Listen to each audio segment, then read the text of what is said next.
Shortly after a shift in power in West Bengal, a widespread rumor tore through social media.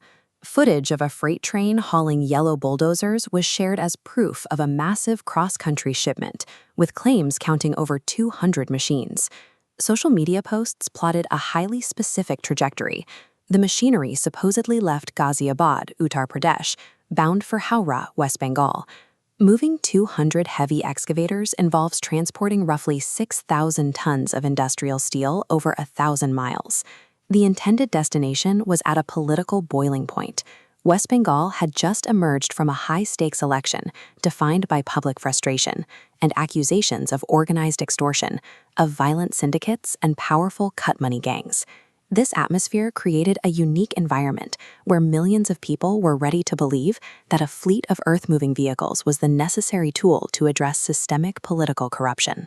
The widespread reach of that train footage reveals a link between social media rumors and a specific expectation spreading through West Bengal. That expectation centers on the bulldozer model, a governance strategy engineered and utilized by the state government in neighboring Uttar Pradesh. The framework relies on bypassing the delays of traditional courts in favor of swift, highly visible law enforcement executed directly on the streets. After months of intense campaigning, many in the West Bengal electorate were primed to expect this exact political export to arrive in their state. The architect of this approach is Uttar Pradesh Chief Minister Yogi Adityanath. His administration operates on a strict, zero-tolerance philosophy regarding law and order, designed to rapidly dismantle criminal networks. To enforce this, his government made a tactical decision to repurpose standard commercial excavators. They took a tool built for laying foundations and turned it into a direct instrument of state justice against known mafia figures. Judicial processes are largely invisible to the public, involving quiet courtrooms and years of paperwork. Demolishing a building with a diesel engine, however, provides an immediate and loud public spectacle. The policy produces harsh physical results. The administration aggressively clears illegal encroachments, levels properties tied to organized crime, and flattens the safe houses of suspected rioters.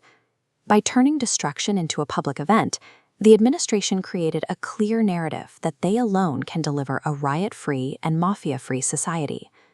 During the West Bengal election, political strategists aggressively marketed this exact blueprint to a brand new voter base hundreds of miles to the east.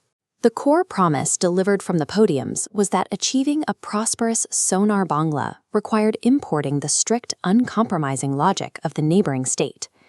Campaign leaders applied a metaphorical rebrand to the machinery, pitching the bulldozer to the crowds as an ilaj, a medical treatment meant to cure the terror of local gangs. It was presented as a shield for the region's culture, the safety of its daughters, and the employment prospects of its youth. This relentless campaign rhetoric is exactly what fueled the viral rumors of the bulldozer freight train.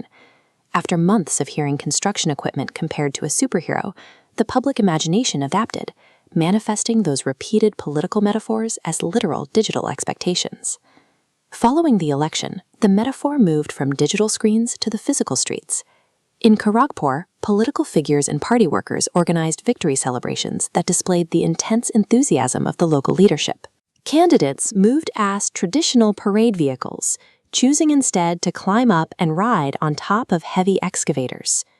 Choosing to ride an excavator through a crowded street replaces the machine's industrial utility with a symbolic one, using heavy hardware as a stage for political performance. Over a few election cycles, the public role of the yellow excavator shifted from the job site to the center of a national political identity. Its power lies in its simplicity. It requires no translation or complex legal knowledge. It provides an instantly recognizable visual shorthand for consequence. This makes the symbol highly exportable to any region where citizens feel frustrated by perceived lawlessness or a slow-moving judiciary. Aggressive political branding successfully reframed these industrial vehicles as a national mascot for strict justice and regime change.